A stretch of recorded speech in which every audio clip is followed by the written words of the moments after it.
Cool. So we're talking about the Enneagram Type 1. And why don't you guys throw out some like stereotypes that you know about ones, or assumptions, stereotypes, ideas. I'm not saying stereotype in a negative way, but like what is your impression of a one thus far? Perfectionistic. What?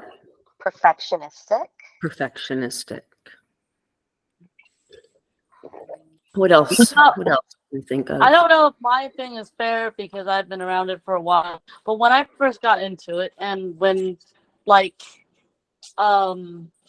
things, I first joined the groups, and before I kind of rigid was one of them, and that's one of the big stereotypes out there. It's like, oh, they're really rigid and they're kind of sticks in the mud. It's kind of an unfortunate stereotype, but yeah. So perfectionistic, rigid, sticks in the mud. Can you guys think of any positive ideas or stereotypes? I mean, it's fine to be negative, but for a balance.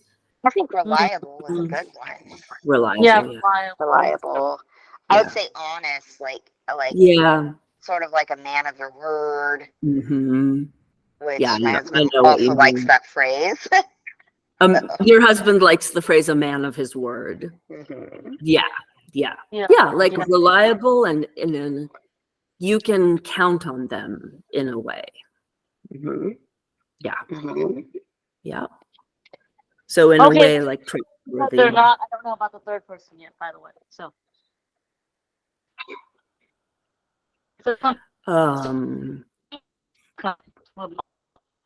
Oh, Rachel, you're cutting out quite a bit. Can you hear me? I can now, yeah. Oh, okay. I was just saying that 2 people have announced that they're not coming. I don't know about the third. I've not heard from them yet. So, all right. No worries. Not yet. Continue. Yeah. So if you will remember from last time, the ones are in the instinctive triad. Mm-hmm. And so that means that they are in the triad which is most defended against the emotion of anger. Right. And anger, the purpose of anger is like a hot upward energy. And its purpose is to tell us we need to change something or make a boundary.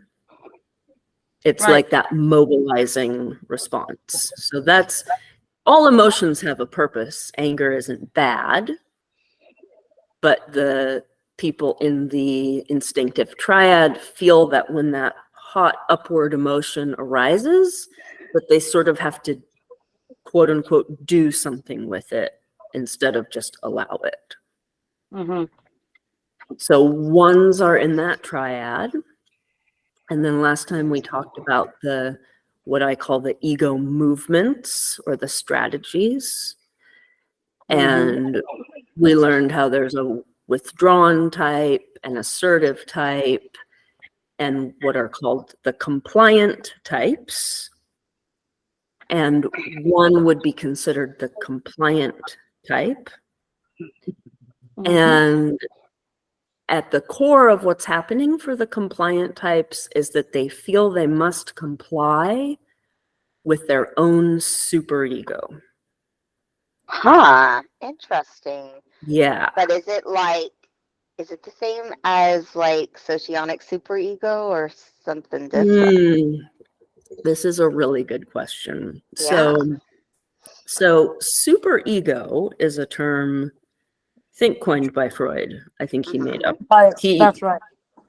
Yeah, he coined it. And what he meant by it was the thing inside of us that is the inner critic, the inner parent. So basically, Freud said we had an id, and the id is like our animal instincts, like just kind of our base instincts, like I want to eat when I'm hungry, I want to have sex when I'm horny, I want to kill when I'm angry, like the animal thing in us. He called it the id. But he said no, society couldn't get along if everybody was just in their id. Wow. So the superego is the balancer, and it's basically what tells us what we should do in order to not get banished from society, because we would if we only lived with our id. And then Freud said that there's this thing that mediates between the wishes of the superego and the wishes of the id, so they're not just fighting all the time, and that's our ego. That's the thing that we develop strategies to sort of get the needs of the id met in a way that's acceptable to society. Right. And then we form sort of a persona with our strengths and our weaknesses and our strategies to help live in a society where there are shoulds and still get by. Does that make sense? Yeah. Yeah. Yeah. That makes sense. So what I sense, and I'm not knowledgeable quite enough about socionics, what I sense is there's some overlap in the way they talk about the superego, but I don't think it's quite the exact way I'm using it. What do you guys think? I don't think so. Think it's pretty different? Yeah, I'm not quite sure how it just seems like it's very much like it. I don't know Yeah. enough about it either, but I have a sense it's not the same. I'm thinking it's like, oh, Yeah, I mean, that might be an interesting subject to like bring into a group discussion. I really don't know. I don't know enough about like oh yeah. the origins of how exactly socionics decided to use that word and what it means to them. Okay. It'd be interesting to know.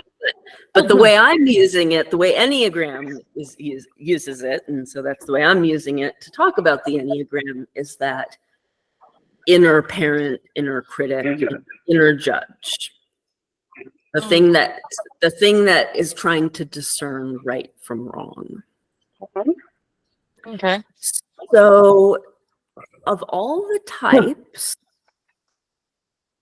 the compliant types are most influenced by their superego, and the one of all the types is most identified with it.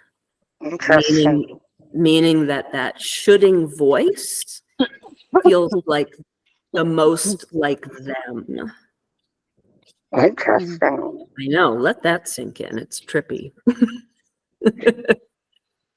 And I talked to a one once and she said, oh yeah, I remember learning about the superego at some point. I was like an older teenager, and I realized that for some people.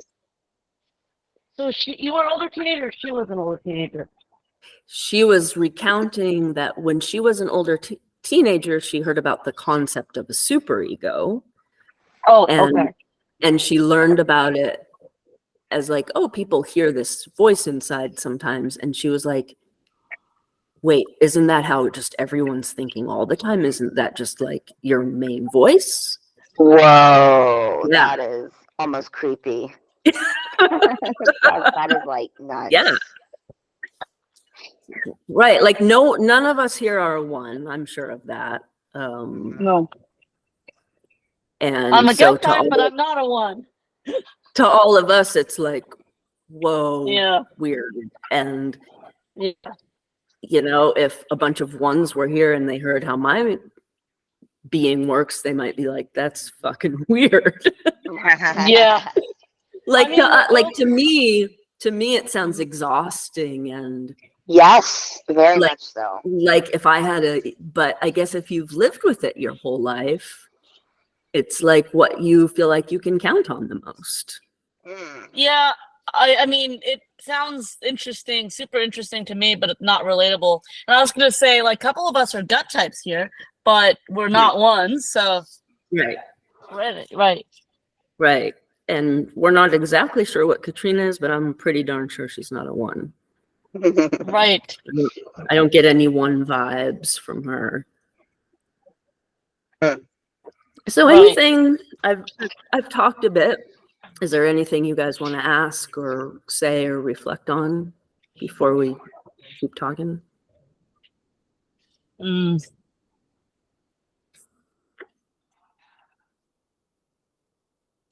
I'm good.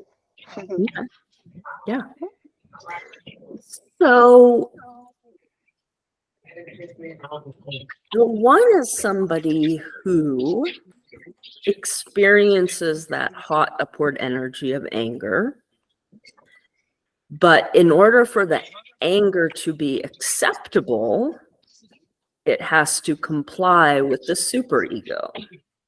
For them to allow themselves to have that anger, to admit they have it to themselves and to express it.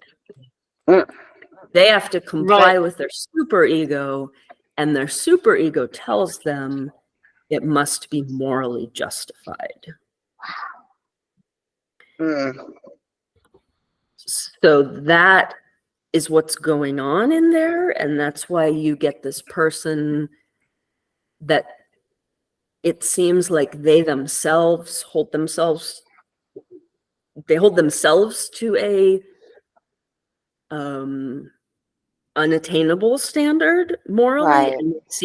and they seem to hold others to that high standard morally. And so this can come off as uptight and righteous and controlling, and it can be kind of holier than thou. One kind of a little phrase for 1s is what they do, parenting other grown-ups. Huh. So sometimes in their presence, we feel a bit condescended to, like as if they're talking to us like we're children, but we're also a grown-up.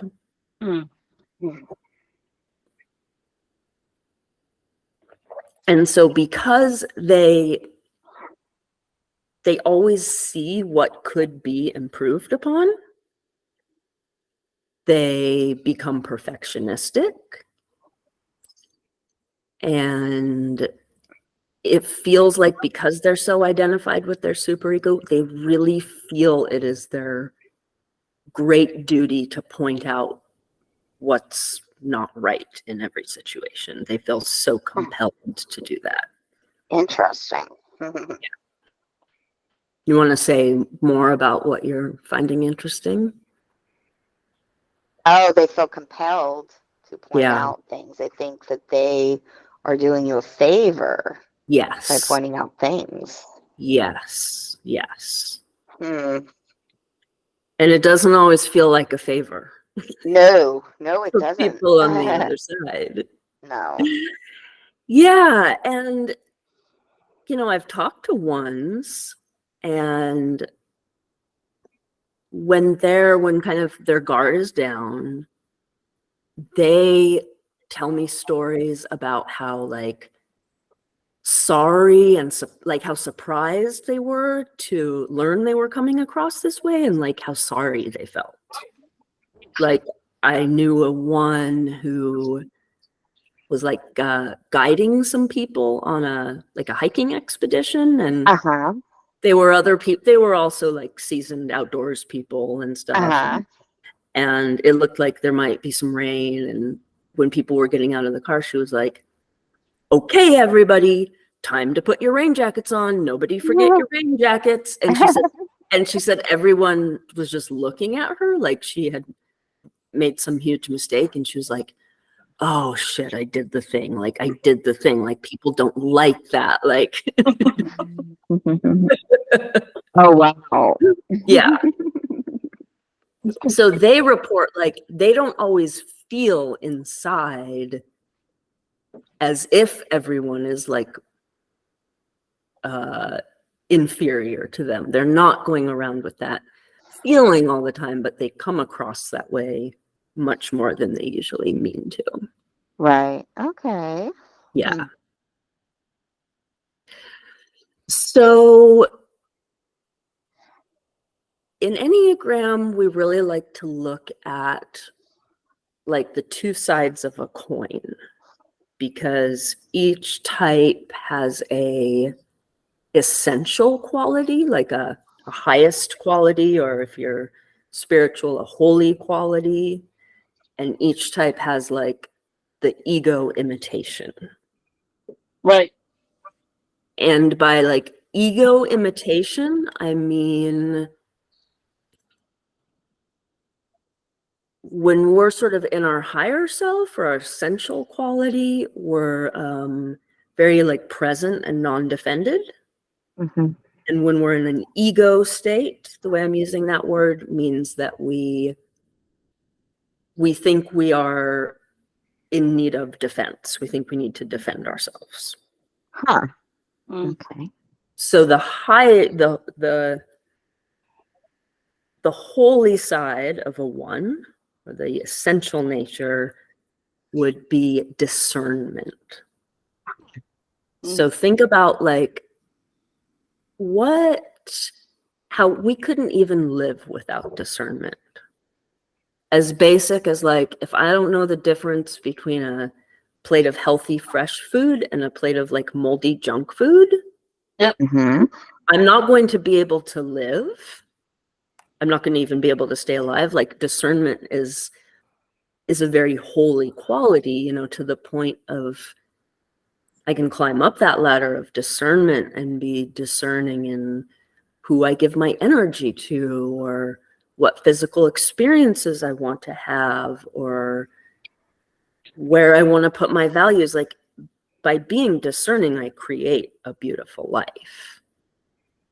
And sometimes I think about discernment also being a bit like refinement, like what a kind of holy thing it is to be discerning and refining the life you want, right? Mm-hmm. Like no one has a problem with discernment. No, there's nothing, we can't really find anything bad about discernment, right? Mm-hmm. But the other side of the coin, the ego imitation, is judgment. So how is judgment in the negative sense different than discernment? When I judge something, I am putting myself in a godlike position to the point of saying, like, I'm the decider of what should and should not exist. I judge this thing, this person, this whatever, to be bad enough, lacking enough, a mistake enough that it should not exist. Mm. And so discernment is one thing, and it's like discernment is almost like a motion, like a flow, like put in the healthy food, leave out the junk food. Mm-hmm. Judgment Yep. is like, who put this plate of food in front of me? Who would be rude enough to do this? Who eats like this? Like, I don't have to think any of those negative, judgy thoughts in order to keep the bad food out. Right. So ones are basically their journey is to let go of judgment and just be really like skilled at discernment. That would be, in essence, their journey. Okay. That makes sense. Anything you guys want to say or ask or reflect about that? Can't the judgment be something like, oh, you did something wrong, and pointing all that out and as well? Yeah, I can almost hear you, but it's really crackly. Can you adjust your mic at all, Rachel? Can you hear me? Yeah, you're a little better. Yeah. I think it's my connection, but Yeah, it's just a little choppy. is it still choppy? It's Yeah. better. You're good. Sorry about this. I don't know what's happening with my Wi-Fi, but so but doesn't ones also nitpick or like tells others what they should and shouldn't do and like kind of like you're like, well, you're wrong or like judging people in that Mhm. way too. Yeah, absolutely. And then did it make sense to you? I kind of put out like a big theory about, well, not a big theory. It's just sort of a one of those simple but I think profound or big concepts: discernment versus judgment. Like, did that make sense to you guys? The difference? Yeah. Yeah, it does. Yeah. Mm-hmm. So for a 1, that's a really hard thing to tease out for them. Right. It's hard for them to believe they could let go of the judgment piece and just be discerning. Right. But that's part of their journey.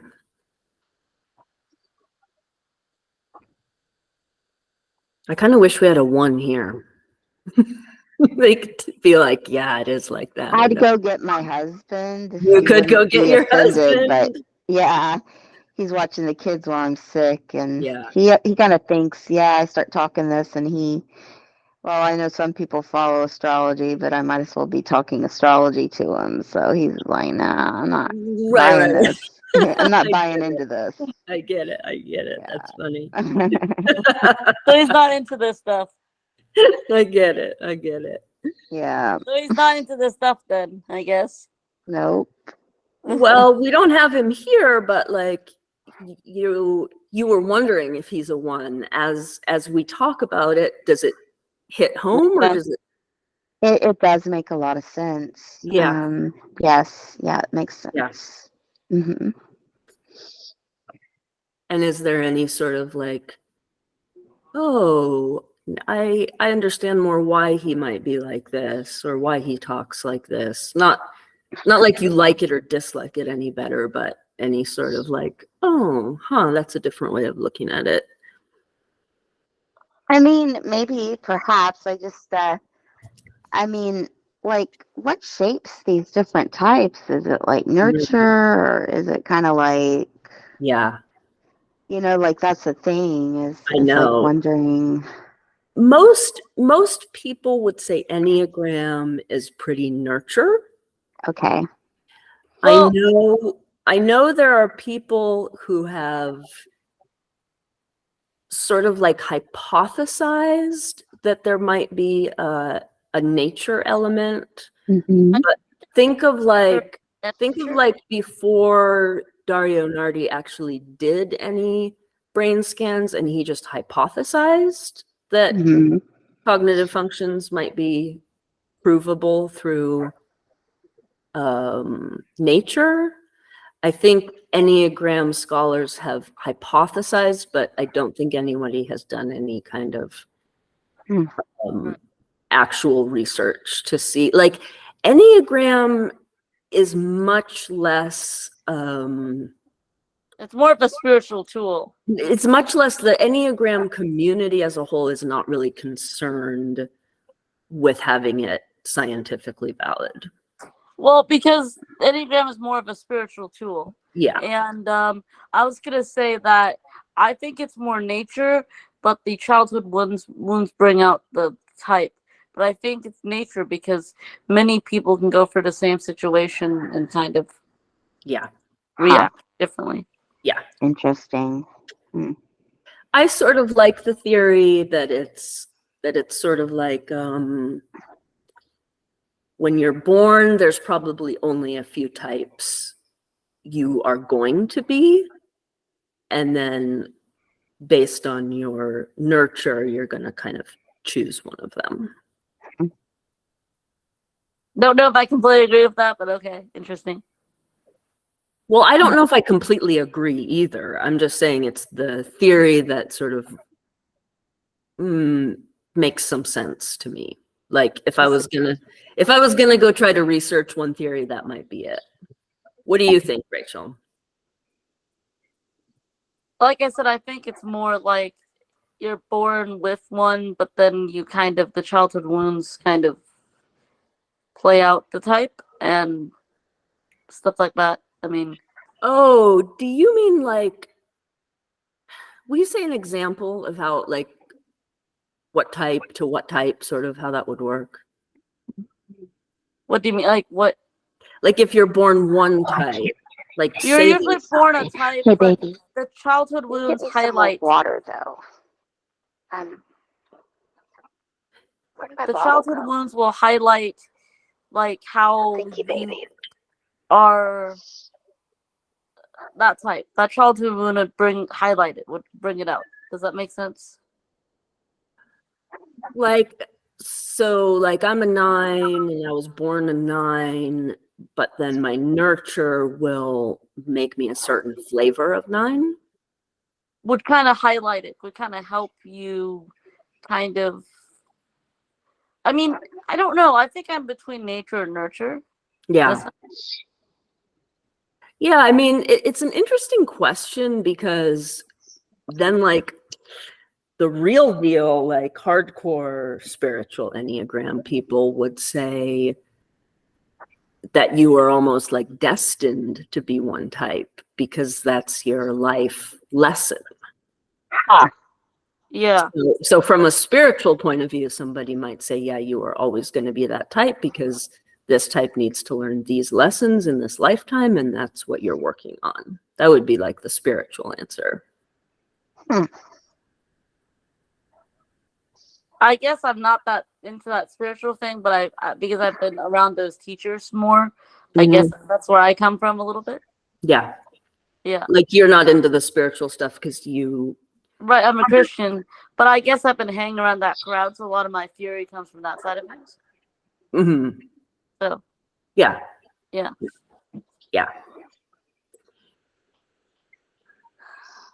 What about you, Katrina? Any thoughts about that? Nature, nurture, spiritual, scientific?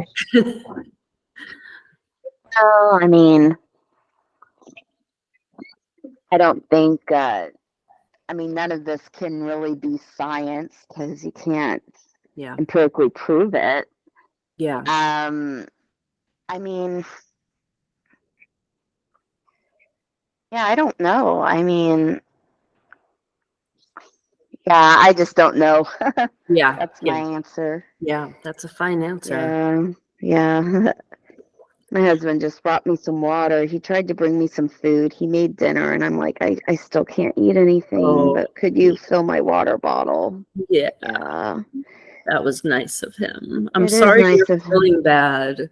Oh, yeah. I'm doing my best here. Yeah. So I've been pretty stressed, but this is my way to relax. great. Oh, cool. We're just chilling. Yeah. It's nice. Well, besides, it's my retreat that's another time for another day. But it's going to my stress number in a sense. It's what? Going to my stress number in a sense. Oh, gotcha. Are we going to talk about that within the ones? The stress number? Yeah, let's talk about that. Since I just brought that up with my number, but Yeah, no, it's good. It's a good segue into that. So for a 1, the arrow of disintegration is type 4. So when 1s are stressed and their 1 coping mechanisms aren't working so well, they will sort of lose that ability to, if you are so good at keeping your word, staying so steady, being a man of your word, being a woman of your word, like you have to not really go on emotion, because right. going on emotion is, oh, I said I'd do that, but I don't feel like it. Right. Or I said I'd do that, but like I'm too melancholy today. Like we don't really see 1s doing that very much, do we? Mm-hmm. Yes. I tell you, it's really difficult being an SEI and being married to someone like that, because I'm such the opposite. If I don't feel like doing it, if it's not Yeah. comfortable, Yeah. I'm not doing it. And Right. so I get a lot of judgments about, Yes. you That know, makes so much sense because, mhm. again, like I said last time, it's almost like you've got 9 types playing the game of life by 9 different sets of rules, and Mm-hmm. they're not aware that others aren't playing by those rules. So the one has gotten so good at putting emotions aside to do what they say they were going to do the moral thing, keep your word, be steady, that they think everybody values that or should be able to do that or wants to do that or can do that. Mm-hmm. And for the rest of us, we've been putting our energy into totally different strategies. Right. Yeah. So when the one is in this place of disintegration, they sort of lose that ability to set emotions aside, and they will look more like a 4. And a 4 is somebody who is much more like at the mercy of their emotions. Huh. Like a 4 would be more the person that they just couldn't go to work or follow through because they were in a certain mood. Oh, wow. Yeah. So Interesting. ones will get kind of moody and self-absorbed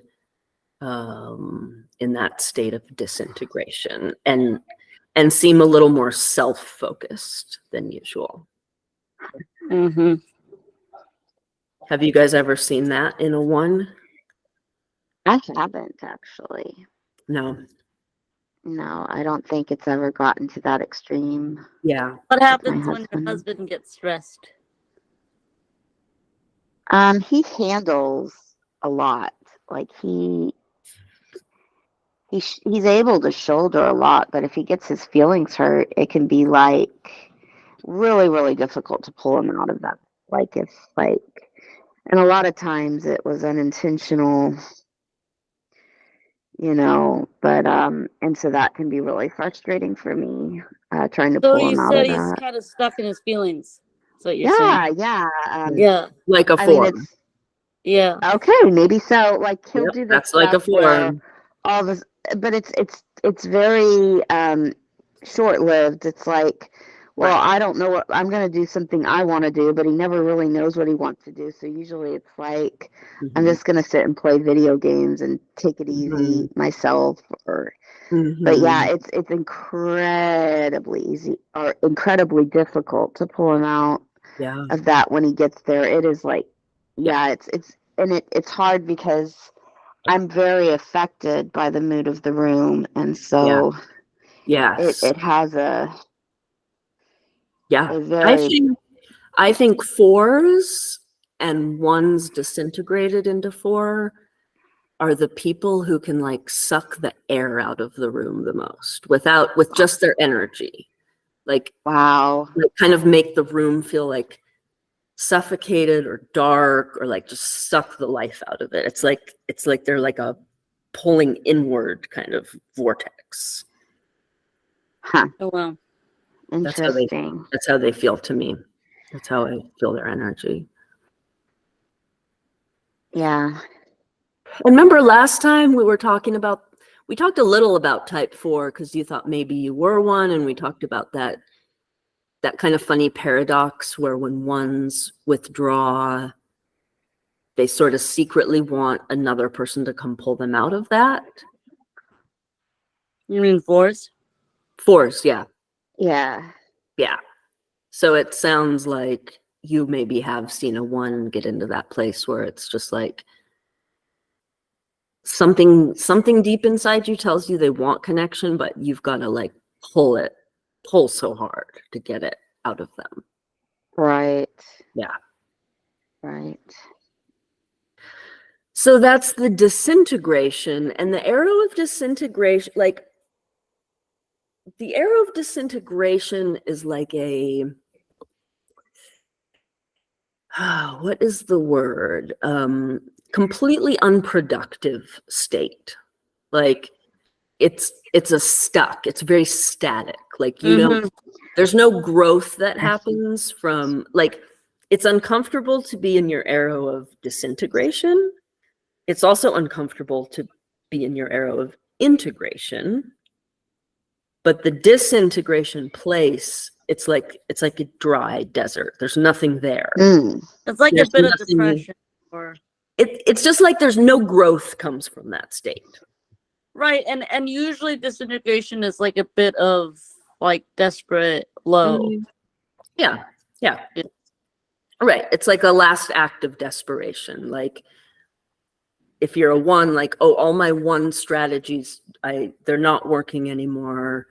I'm gonna try this last ditch effort of this like 4 stuff. So it's just like, yeah, last ditch effort, and there's nothing to be learned from that state. The arrow of integration is uncomfortable because we are growing in the very way we resist growing, but that we need to grow. We're doing something scary and brave, but there's a big payoff. So that's a big difference in those arrows. Does that make sense? Yeah. Well, and they integrate to 7. And they integrate to 7. And do you guys remember, like from last time, what we mean by integration? I don't. Okay. So the Enneagram is basically talking about what some people would call shadow work, which means that when we were forming, like babies, little babies, toddlers, and kids, none of us, unless we were raised by like the Buddha himself, were treated in a way so that we thought our whole selves could be accepted and loved for who we are. There was a way that we all had to figure out how to play the game of being what we needed to be to get love and security in our environment. So all of us repressed certain qualities, certain parts of ourselves, and we put those in the subconscious. And they become sort of like the scary part of ourselves that we don't want to let out. Because letting that out when we were a kid would have meant like threat to our very survival. So it becomes like almost like the monster in the closet you don't want to let out, but it's actually the thing that you need to embrace. And then because it was repressed when you were a child, you need to now sort of grow that part up to catch up with where you are now. That makes sense. And that's real psychological personal transformation. That's not just the Enneagram. So I believe any good therapist, any good real deep self-development program, it's all going to have an element of shadow work. The Enneagram is just organizing it into a system to help us work with this and speak about it and such. Does that make sense? Like if I know nothing about the Enneagram, but I'm a type 9 and I'm doing really good, productive personal work, I'm still going to be integrating towards these 3-ish things, even if I know nothing about I realized that. Yeah. Like in my 20s, I didn't know about the Enneagram, but I'm an 8, so I have done some true work, and then I realized, like I still have wow, like I just realized that it has been some. It's like it's really interesting. Yeah, exactly. It's like there's the Enneagram didn't make this up. They're noticing a natural thing that happens in people when they grow. and they're making a system out of it so that, to help us as a guide to doing this work and a way to make sense of it. So why would a 1 repress 7-ish qualities? Oh, because 7 is like almost like, is it like the hedonist sort of? Mhm. Like, I want more, more, more. Yes, exactly. Yes. So that is called integration. And Yeah. they're repressing it. Yeah. Interesting. Integration is when they are growing into it, not repressing it anymore. Oh, yeah. So why Yeah. would they? Oh, so this is like when they learn to embrace wanting more. Right. Yes. This would be a very hard thing for them to embrace. And I I got my favorite enneagram book out because this lady, I love the way she talks about the integration process. She calls the arrow of integration the soul child, which I like. I think it's nice. Also, some people call it the heart point. Oh, yes. Yeah. So I'm just going to read this because she says it way better than I ever could. Inside the moralistic, righteous, and upstanding stance of a 1 is a young child who cares nothing about being good or doing the right thing. He only wants to play and have a good time and take in all of the wonderful things that life has to offer. A little 7. A 1 small child wants to sample every piece of chocolate and have a bite of all the other children's cookies. He is a little glutton, wanting to grab exciting tidbits of everything he can get his hands on and wanting to have 3 different activities going on so that he can jump from one to another whenever things get monotonous. His gluttony may reach hedonistic levels, in which the suppressed essential quality of joy makes its distorted appearance as indulgent pleasure-seeking. The all too familiar moral majority spokesperson or evangelical Christian who gets caught with his hand in the till or his pants down is the leaking through of this sensualist and bon vivant soul child. As the 1 moves beyond his judgments and self-criticism and is able to allow this pleasure-seeking young part of himself, the distorted manifestations will gradually transform. He will understand that behind his condemnations of the sinfulness and imperfections of others is an attempt to defend against his own soul child. He tries so hard to be good because he got the message early on that his desire to have fun and play was not acceptable. Enjoyment itself was something that seemed taboo, and so life became hard work and a matter of shouldering heavy burden. The more he penetrates his soul child's desires, the more he will get in touch with the love and delight in life itself that underlie them. Joy in the creation, the handiwork, and manifestation of being will suffice his heart, and he will turn his focus away from what is wrong with everything to how wonderful it all is. Wow. I know, she writes so nicely. So we say that integrating the soul child gets you what you were actually seeking.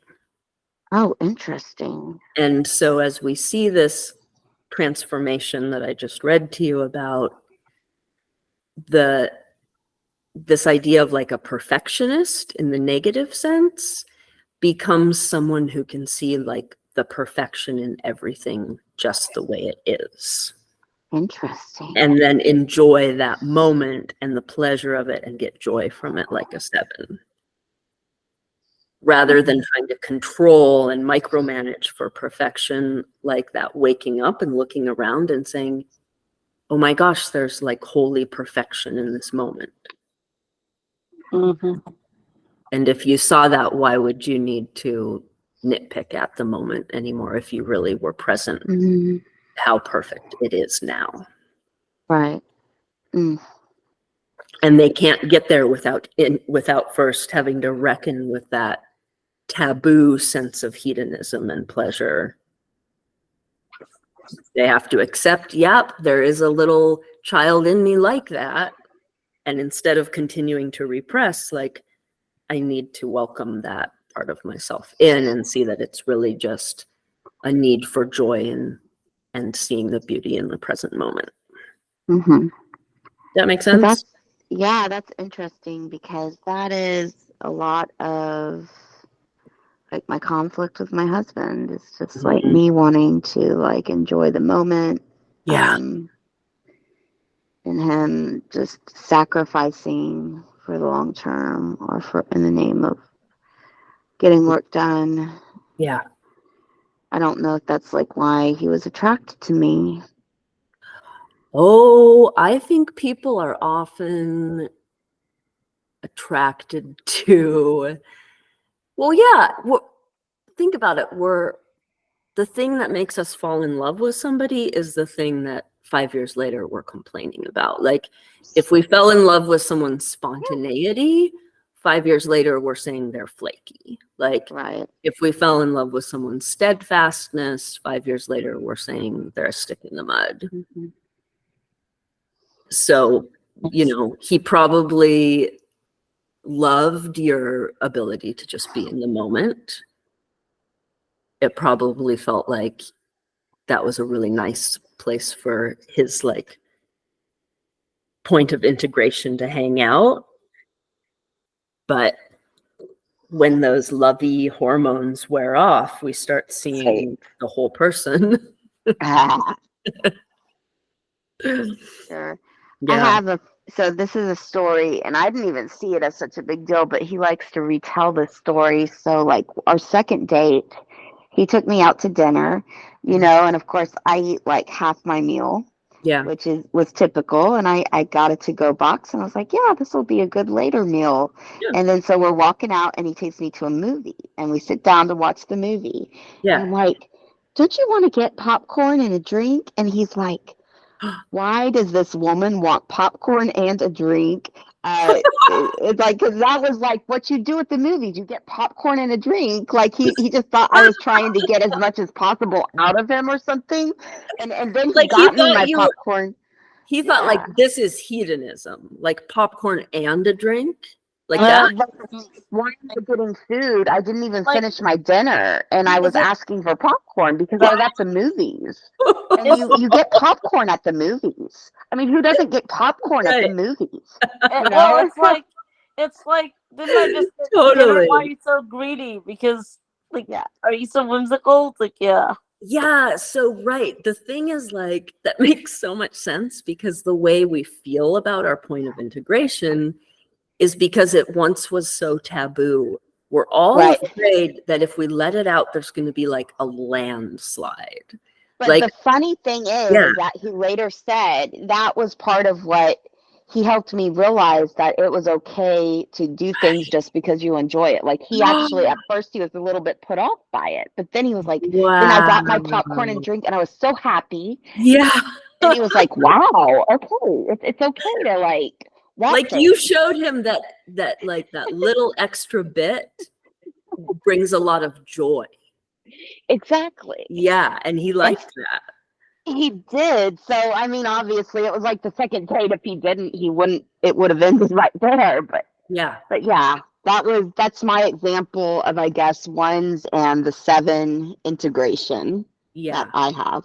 Yeah, that totally makes sense. What happens when your husband is at his most cheerful, as doing the best? Like, I'll be right back, you guys. Like when he's going 100 miles an hour. What is he like? So when he's like happy, you mean? His super terrific days. Oh man. I mean, honestly, he is the type who, I mean, he can enjoy life. He can embrace the moment when he lets himself. He's the type who will like, like I'll make plans to do something and all I'm going to do is show up, like I'm not, but he'll like get together, like he'll research the activity. He'll bring all the stuff, like all the extra stuff, like the lawn chairs, the cooler, like I don't know, this is hard when he's in a good, I mean, we've had times when, and it was before kids when we could just kind of chill out, and I've enjoyed that a lot. Yeah, it's hard to say. So Rachel asked me what my husband's like when he's like happy, and Like really he's like best day kind of. Yeah. mm-hmm, Yeah. yeah, And and I that think does sound like integration of 7.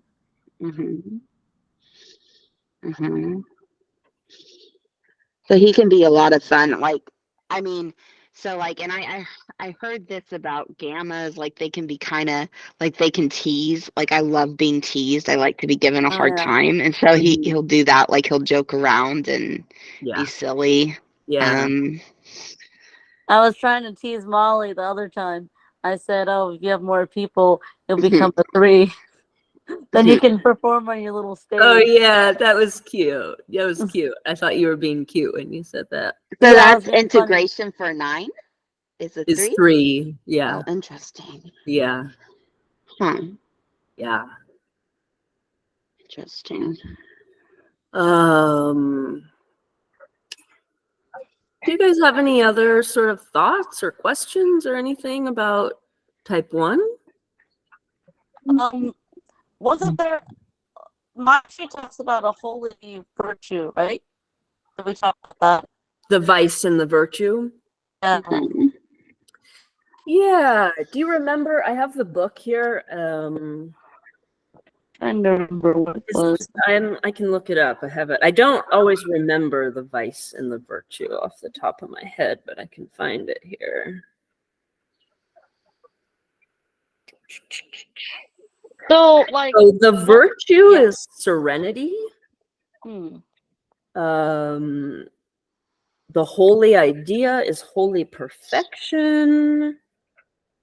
And the vice, oh, she calls it the passion, anger. Right. She has anger and resentment as basically the vice, and then she has serenity and holy perfection as the virtue. And I think when I was talking about like discernment becoming almost like a flow state, if you're not judging and you're just sort of, to me, it's almost like cutting away, like discerning. And to me, almost in flow, that has like the sense of serenity to it. Like if I'm totally confident in my ability to discern, I can sort of walk around with a lot of peace and serenity. Okay. Does that make sense? Does that make sense to you, Rachel? It does. Yeah. How about you, Katrina? Yeah, I don't know. So if you're able to discern any situation, you have a lot of peace and serenity. Well, the serenity prayer from Mhm. Alcoholics Anonymous, which is a great prayer for anybody, not just an alcoholic. Right. God grant me the serenity to accept the things I cannot change, courage to change the things I can, and the wisdom to know the difference. Mm-hmm. And so that is a really good prayer for ones. Actually, my husband has a mug of that. If we just Yeah. need any more evidence, he I has think it a was mug. really made for, I mean, it's made for everybody, but I really see how it applies to ones. That discernment of knowing when you have the courage to change something, but also when you don't, because ones feel that pressure to make everything perfect all the time. Right. Learning to see what they, what they don't have the power to control. Right. That brings them a serenity.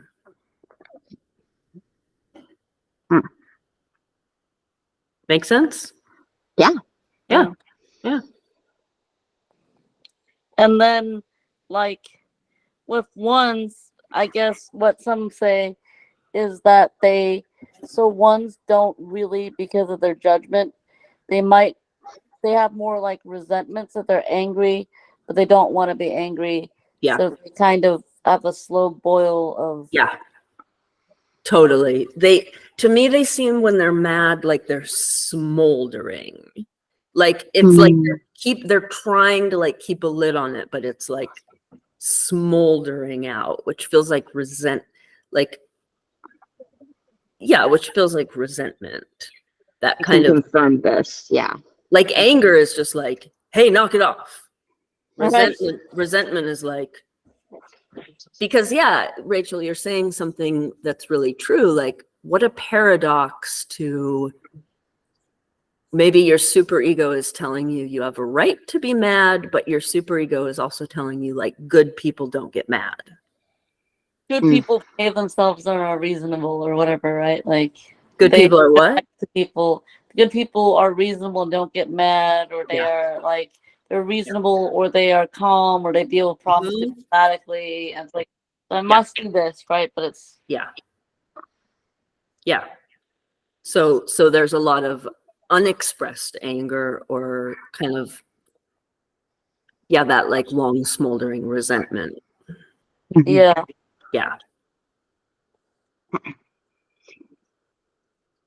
Yeah, the smoldering, I have seen that.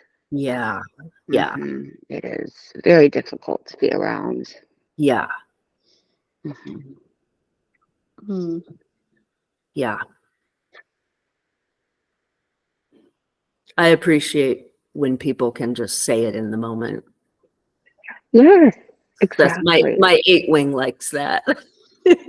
my 9-wing says like, just don't bring it up, leave me alone. My 8-wing is like, let's deal with it in the moment. I don't have a 1-wing, so I don't particularly vibe the wings, because that's something. The wings are something different from the disintegration integration. So what about, does everybody have a wing too? Right. So a 7 would either have a 6-wing or an 8-wing. I mean, sorry, we're not talking about 7s. A 1 would either have a 9-wing or a 2-wing. Okay. Well, that's a good example for wings, but yeah. 7s too. Yeah. So how would you say the 1-wing 2 works to describe it? Well, that would be like the sort of strengths a 2 would bring is a little more of a softer, like emotional or heart-centered type of 1. It brings a little bit of a nurturing softness to the type. And they're more outgoing than 9W ones, I think. I mean 1W9s. Yeah, definitely. Yeah, more outgoing, more sociable, probably more warm. So what does a 1-wing 9 look like? So that would be a 1 who is a little more, not necessarily warm, but think of like chill. Like a person who has a little bit more of a can a little bit more go with the flow. But then the negative side would be like, I think the 1-wing 9 has even more of a dilemma about if they're allowed to get mad or not. Because that 9-wing, a 9 really wants to be the most chill. Like they want to be able to put anger just behind them always. They don't want to have to express it. And so I think the 1-wing 9 would be even more of the like smoldering one with that dilemma. And I think the 1-wing 2, it has like an extra helping of superego. 1 and 2 are both superego types. So it would be like that person would have a dilemma and like double superego whammy, telling them to be morally good, but in the 2 way, which is completely selfless. Okay, so like I could see 1-wing 2 actually, because my husband's a pretty selfless person. He's always doing Yeah. things for other people. Yeah. I wouldn't say he's warm per se. Yeah. Is he idealist? Well, okay, all ones are Very idealistic. ideal, very Right. idealistic. He likes to brag about how idealistic he is. Yeah. I Well, kind of one of- notice that like one wing twos are a little more like ideals in action. Mhm. Like, oh, I went out, I volunteered, I did this, took care, like really did it. But And 1W9s are more idealistic in the more like intellectual Yeah. kind of ideas realm. yes. Yep. They're more the ones to maybe sit back and like talk a lot about ideals and theories and philosophies and Or think it or kind of live Yeah. in that. yeah. Yeah, I would say one wing two is a little more like ideals in action, and one wing nine is a little more like ideals in the theoretical, intellectual Okay. space. Yeah, I think one wing two probably. Yeah. Which is also hard because I just want to chill and not necessarily running around. Like, you know, his love language is acts of service, and that's how he expresses it to me. And I don't necessarily want to put someone else's comfort over mine. Right. So, like, I don't want to do all the stuff, so then he feels hurt because I'm Yeah. not doing all this stuff for him, and he does all this stuff for me. Yeah. And I'm just like, well, why don't you ever just hang out with me? Why don't we just, get time together? Like, that's what I want, is just to chill Right. together, not Right. necessarily. And we have very little time Right. having kids. Of course. It's like almost no time. Yeah, it's Yeah. been really bad. Yeah. Yeah. I forget, how many kids do you have? Well, we only have two, but one of them is special needs. So it's like a 7-year-old, but mentality of 3-year-old. Yeah. And so we have, so we're It's a lot still of going extra. through Yeah. the terrible 2s and 3s with him a lot. Yeah. Man, that's stressful.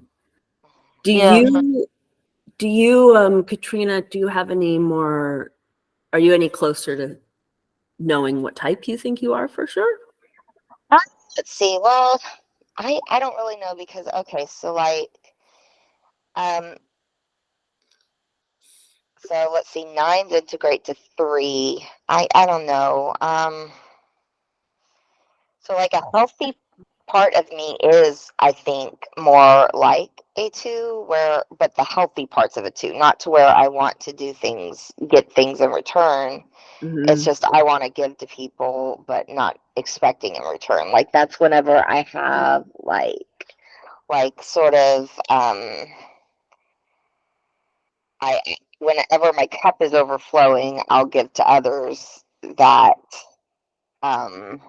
if I'm not stressed, if I'm healthy, I like being able to help others with like whatever my surplus is, but that is not like my typical default, like on its own. That's just like whenever I'm healthy and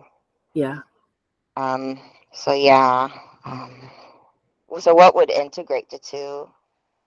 8. Oh, That would I be don't think me. oh, you think you're an 8? Okay, so like I Well, don't I'm think an I'm, 8 because that's like a because hothead, right? Like hothead, like 8. I don't think you're an 8. No, Okay. you're not. I'm an 8. You're not an 8. Yeah, I don't think that's when I feel Okay. like I could cross the list real easy. I don't want to divert to 8. We'll talk about 8s when we get there, but I do a lot of volunteer service work. Oh, interesting. I've been doing advocacy for 10 years. Oh, wow. And because of my struggles, I've been helping other people do it. So yeah, we'll get to 8 when we get to 8, and I will do some talking at that point. Yeah, I would say in terms of 3, I have done a lot of things to seem accomplished. Like I do feel the need to perform, for people to think positively of me, which is kind of came out in my interview that you watched. Yeah, so I do have that aspect of myself with 3. What interview? I was typed by Jack Oliver Aaron, and I didn't do it online, but I sent Molly a video. So She Oh, sent nice. she sent me the video, and I just reflected that, like, before we had thought she was a 9, but I thought I heard some 3-ish stuff in there. mhm. So that's why we're mentioning that video. Right, which 3 could have a wing of 4, or don't 4s like, do they disintegrate to 3, or what if 4s? No, they disintegrate to 2 or something, Yeah. right?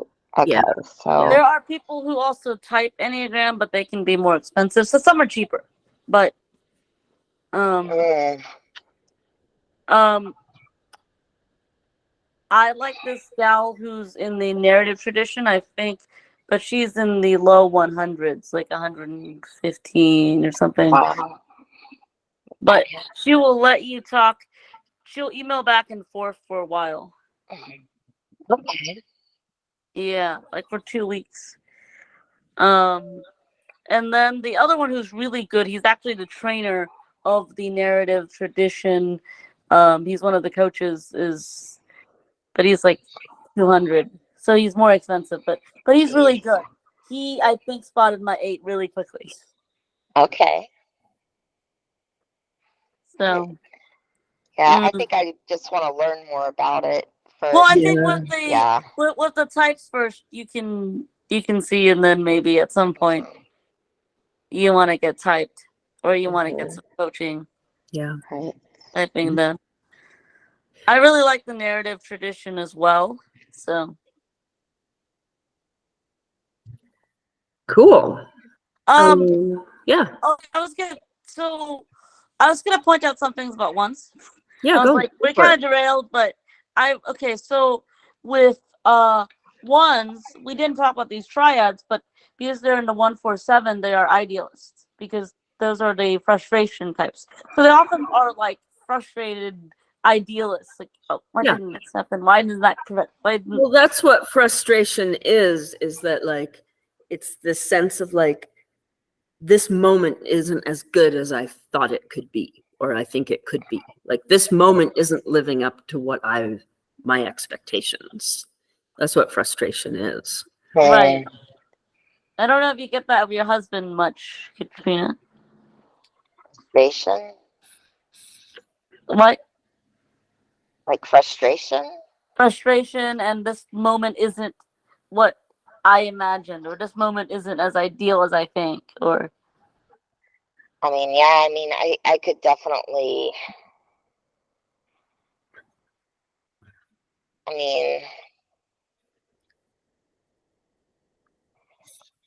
I'm pretty sure he had a different idea of what being married to me was going to be like than what it was. oh So, no. I think everyone goes into marriage with not a very realistic outlook of what it's going to be. That's just my opinion. yeah. I mean, that's why they have like the stages of love and the honeymoon's over, like all that stuff, Totally. is there for a reason because, yeah, you have Yeah. that typical cycle. Hmm. But yeah, I mean, Rachel's pointing out a good truth. Like, the more idealistic we are, the more often we're going to be frustrated. But Because there's an 1, 4, and expectation.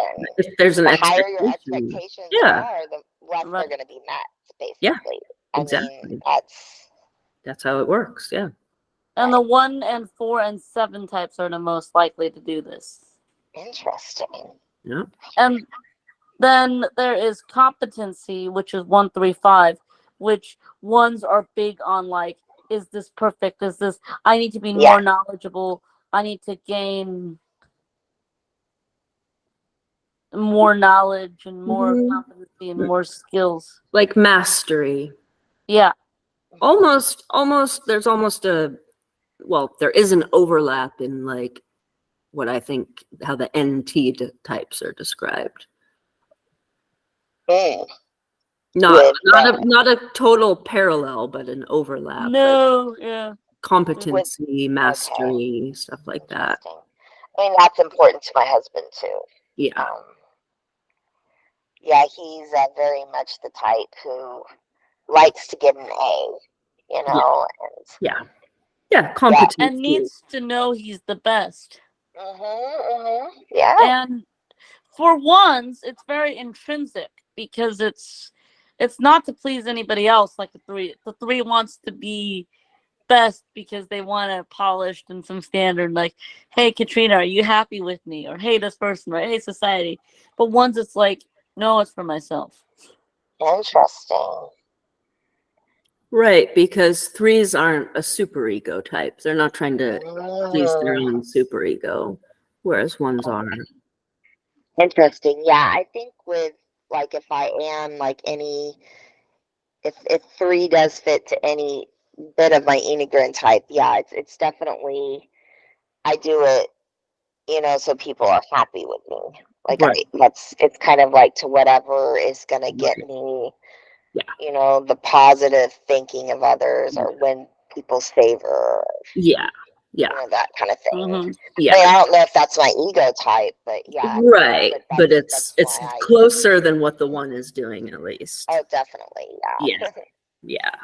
So, what would be the disintegration and integration of a three?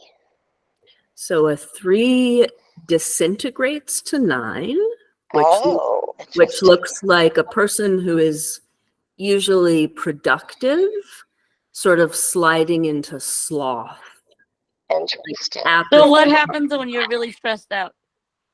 What happens?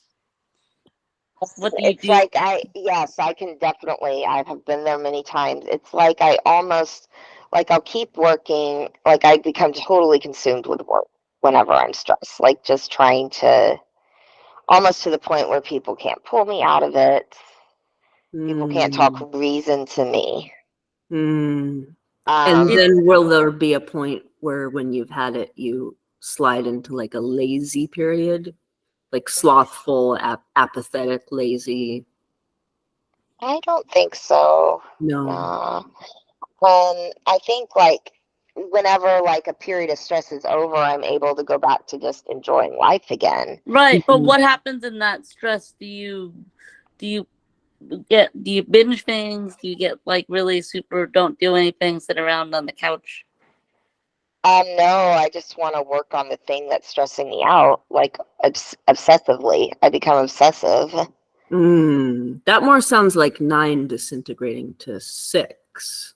Yeah, that's why when you mentioned the six, that Mhm. kind of sounded like me. And then what would an integrating three look like? So they're moving towards 6. And so there's this idea that threes, this is a very spiritual way to say it, but that threes feel like they're outside of the law, but almost like the Mm, law of karma, like, interesting.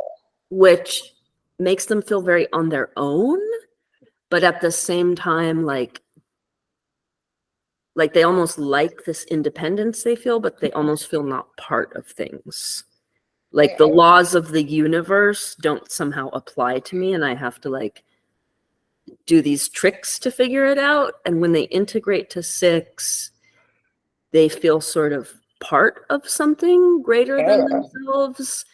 And then there's something they believe in so much outside of themselves that they feel like part of things in sort of a mm. universal sense. Interesting. Yeah, I think at one point I was reading a six profile and I didn't see it as, it wasn't something that I thought was a very flattering view of myself, but I could see some of myself there whenever I'm super stressed.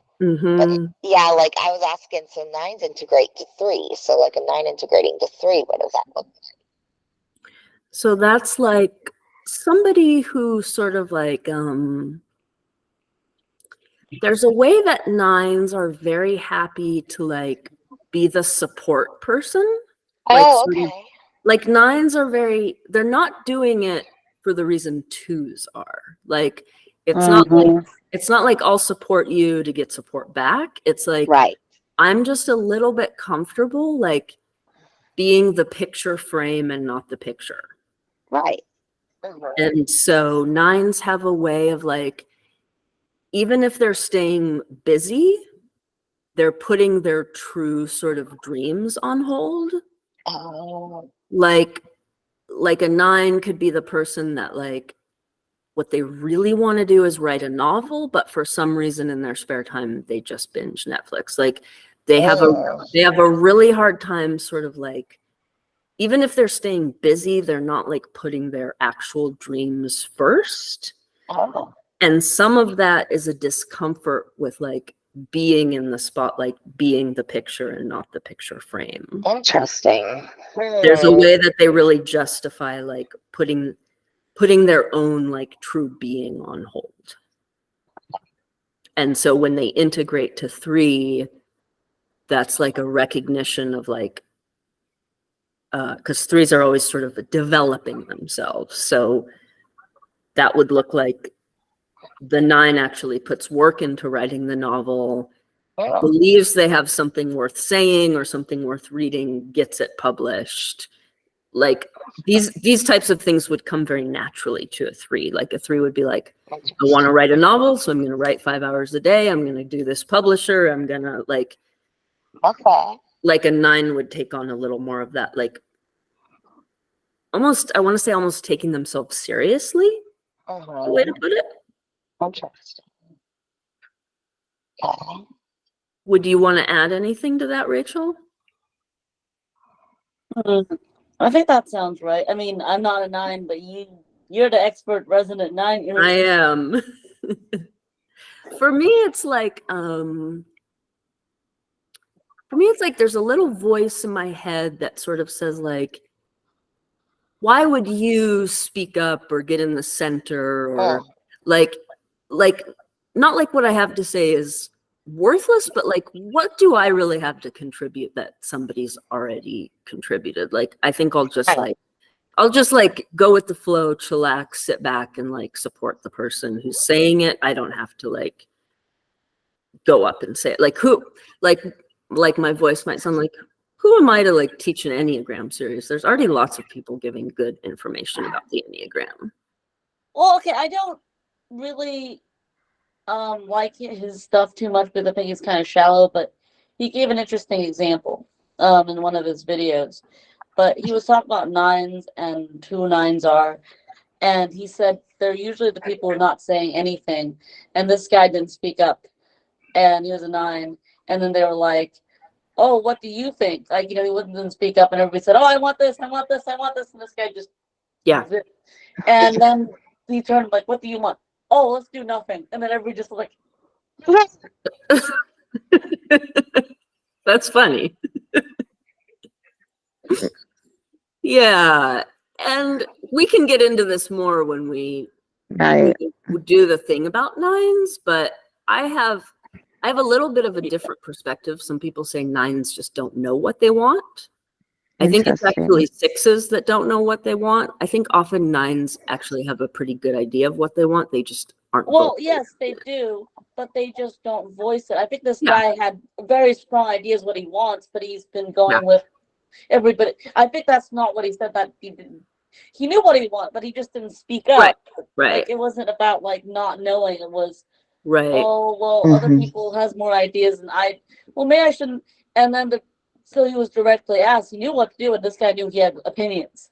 Right. So like, okay, so John, what do you? Oh, no, nothing. And everyone was like, phew, maybe that was the right answer. Right. So like there's a sort of a idea or a stereotype in the Enneagram community that 9s don't know what they want, and I think that's a misunderstanding. I mean, with me, I think it's more of like an insecurity thing. Like I'm afraid to pursue what I want. Because I fear the rejection. That sounds very 9. It does. That sounds very 9. Very interesting. Yeah, Wow. that Yeah, sounds well, pretty see, 9. I don't think you're an 8 because 8 is the opposite. So I'll tell a little. We'll get more into it when we get into 8. But Yeah. I went to the doctor today and I found out something new, and like, but I still wanted to eat what I wanted to eat today. I was like, oh, well, maybe I should. So I'm like, I earlier I had ice cream. I'm like, screw this, I'm eating ice cream. Some people might still say, I'm like, it's gone. Let's just pretend it didn't happen. It was like, but I still, and I was thinking, maybe I should give away my chips because probably not supposed to eat this. I'm like, screw this. I'm just gonna get the chips and I don't care what anybody says. So I can be very lusty. So that's an 8. Like it moves to 2, which is lighter, but it's like we'll talk about it when we get there. But Yeah. yeah, like, I don't see any of that in you, and like, yeah. Yeah. I think 9 could be the one. I'm not sure yet, but Yeah, we're still very early in this, so yeah, we're early on. But that's a possibility for sure. Well, we definitely figured my husband out. Yeah.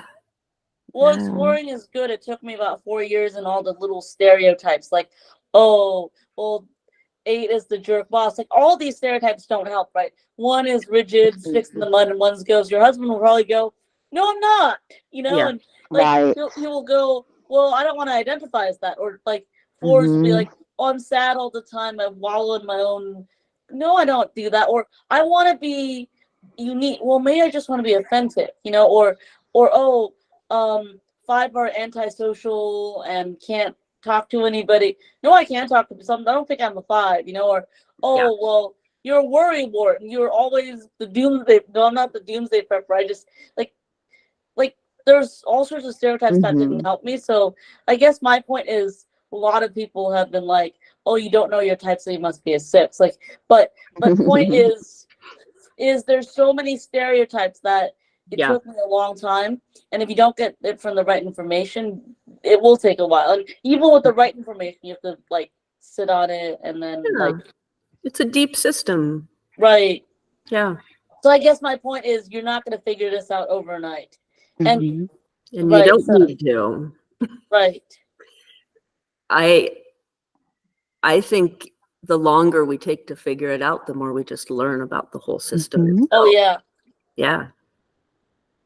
So I'm thinking about winding down. Any last things you want to say or ask or anything before we say goodbye? Did we miss anything? I mean, this was pretty good. We probably missed things. We went over. There's a lot there. Yeah, I mean, we covered a good deal, and I brought up some stuff I know about ones. I'm like, do I know anything else about ones? Well, ones are still very instinctive because they're in the body, right? And so you have to remember that. That's something important to keep in mind. Yeah, like they kind of come across as maybe you might almost think they're a head type or something, but they speak about feeling a real like inner fire, like a lot of heat and passion, even if they come across as maybe ones are very sure of themselves. They're not hesitating. It's like, this is right, this is wrong. So that's how you can tell from the head types. There are some confusions between 1s and 6s. It's like the 1s are sure. I have a 6 in my family who's always like, well, I don't know, or like always thinking in their heads, complaining. It's like, but 1s are not doing this, right? 1s might be complaining, but are very sure of themselves, or not. Or like, okay, this is what you should do. Like you're put on your rain jackets. Like they're giving out instructions, not doubters, and so I mean, some 6s can be sure of themselves, but it's a different type of sure. It's like but we'll get there. We'll get there. Yeah. They're sure of themselves to not be uncertain, but 1s is not like that. I guess that's the. Yeah, I understand what you're saying. It makes sense. It resonates with me.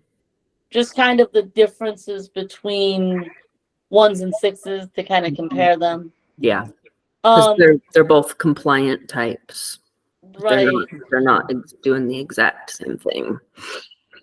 And then between 1 and 3 would be one you're confused between those. It would be, are you like doing it for yourself or are you doing it extrinsically? Right? Is it an image or is it? They're both very competency. We need to be good. Am I good enough? Right? Is a big question for ones. It's like, am I good enough? Maybe no, I'm not good enough. But threes ask that too, but they do it for different reasons. Yeah, a 3 would almost be like, am I impressive enough? Right. Yeah. And the 1 would be like, am I good? Like deeply good, like morally okay. Good person. Do you see that, Katrina, with your husband? I relate to wanting to be impressive enough. Yeah. You're much Yeah. closer to a 3 than a 1. Yeah. But can you see in your husband with being good enough or like being? He wants to be, deeply good. He doesn't just want to be by whatever standards society has. He wants to be good, you know, just Good to the core, like complete. Yeah. Well, guys, I'm going to wind down because I think my eyes are getting a little tired. Thank you so much, Great Molly. session. There probably is much more to say about a 1, but that's what I have for tonight. Great I know session. a lot That's more than I knew. And I'm Great. glad, I'm happy you both came, and I hope to see you next time. Sounds good. Thank you so much for having this, Molly. Yeah, thanks for coming. See I you think it'll soon. help people rewatching too. Yeah, Yeah. cool. All right, see you Yeah. soon. Bye. Yeah. Okay, good Bye. evening. Okay, bye-bye. Bye.